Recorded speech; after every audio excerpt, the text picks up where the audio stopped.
Today, this committee will carefully consider recent actions taken by our federal financial regulators in response to the ongoing turmoil in our markets and our economy.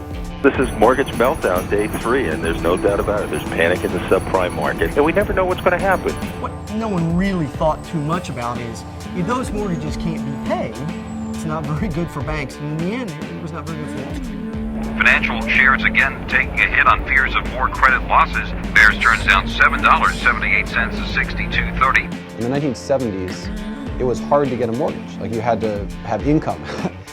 There was money in the air, and there was, you could smell the greed. And that was what made, by the way, Bear Stearns as good as it was.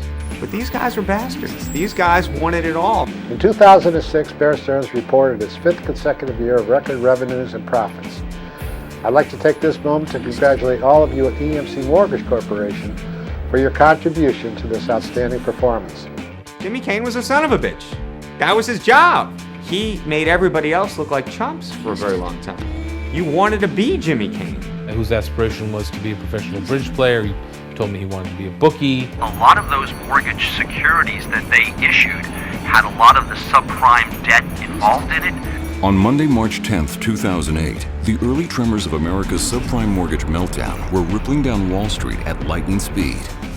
1 week later, Bear Stearns, America's 5th largest investment bank, found itself teetering on the brink of an incomprehensible collapse, setting in motion a crisis that would go on to engulf the entire global financial system. You remember watching the first Iraq War on television? This was like that for the financial markets. You could see it every second. And by the way, not just TV, because you have the wires, you have the websites, you have the bloggers, you have everything, all of this converging for the first time in real time. It made disaster a concrete thing, and you can't overstate what that did to the fear levels. This is interconnected, okay? This confidence thing, this gain, this ring, whatever you want to call it, if Bear goes, it's going to set off a chain reaction.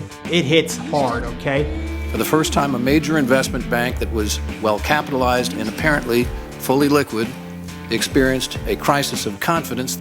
But what looked unthinkable in March of 2008 now seems inevitable, as years of fraud in the subprime mortgage market came back to haunt the world's mightiest financial titans, making the downfall of Bear Stearns an ominous touchstone of what Wall Street has become. A vortex of unvarnished greed.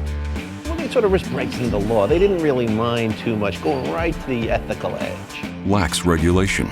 We've taken some very consequential actions. And you just got the sense here that nobody was watching. There is no question that the regulators were asleep at the wheel. No question. And media manipulation. The joke on Wall Street for years has been that there's no adult supervision at CNBC. Making Wall Street nothing more than a confidence game. There was a big lesson to be learned, but 2008 shows us that we didn't learn it. I had a source at Bear Stearns who said to me in the aftermath, look, America trusted us to get this right, and we fucked up.